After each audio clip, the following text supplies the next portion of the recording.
कांग्रेस में आप रहे और कांग्रेस में आपने एक वक्त दिया, फिर उसके बाद अब कांग्रेस में रहकर गलती की।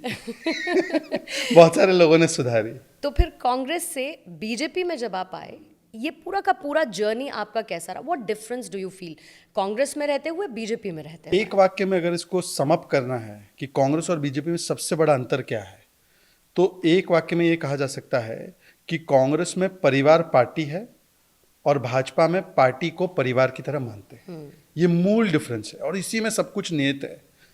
कांग्रेस में मैंने ऑब्वियसली जब मैंने राजनीति ज्वाइन की स्टूडेंट्स के दिनों से या स्टूडेंट एक्टिविज्म के दिन से, तो पहले हमने हिस्ट्री में सिर्फ कांग्रेस और कांग्रेस में भी प्रथम परिवार के बारे में ही पढ़ा कि भाई सब कुछ प्रथम परिवार ने किया। ना हमें सरदार पटेल जी के, ना हमें सावरकर जी के, ना बिरसा मुंडा जी के किसी के कंट्रीब्यूशन के बारे में कुछ नहीं बताया गया। तो हम इन्फ्लुएंस हुए, हमने ज्वाइन किया और राहुल जी ने बड़े बड़े वादे किए थे।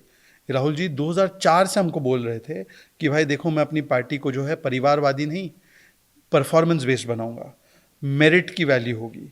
पर निकला क्या? राहुल जी की पार्टी में केवल नेपो किड्स को ही जगह है, इसीलिए जेन जी अब उसको रिजेक्ट कर रही है।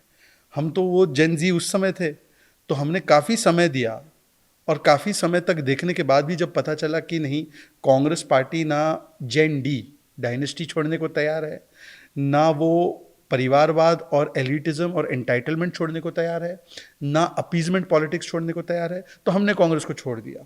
और आप ये कह सकते हैं कि उस समय पर भी मैं काफ़ी आवाज़ उठाता था कि कांग्रेस में कि मेरिटोक्रेसी को तवज्जो दी जाए। तो मुझे काफ़ी साइडलाइन किया गया कांग्रेस में इसके चलते। जो आजकल भाजपा में ज्वाइन किए हैं, अभी बहुत रिसेंटली लोग कर रहे हैं, या कुछ ऐसे ऐसे सांसद भी है जो हर रोज़ भाजपा की प्रशंसा करते हैं, आप समझ गई। तो वो लोग जो है उस समय पर मुझे बहुत टारगेट करते थे और वो कहते थे कि भाई देखो, हाउ कैन ही से दिस, ये राहुल जी के खिलाफ है, ये प्रथम परिवार के खिलाफ है, गद्दार है, परिवार का गद्दार है। ये कहकर मुझे साइडलाइन भी बहुत किया गया। पर मैंने तो अपने विचारों को नहीं छोड़ा। तब भी मेरे विचार वही थे कि भाई मेरिटोक्रेसी फर्स्ट होनी चाहिए। मैंने तो राहुल जी और उनके परिवार के लोगों को मुंह पर भी बोला था। ये 2014 से पहले की बात है।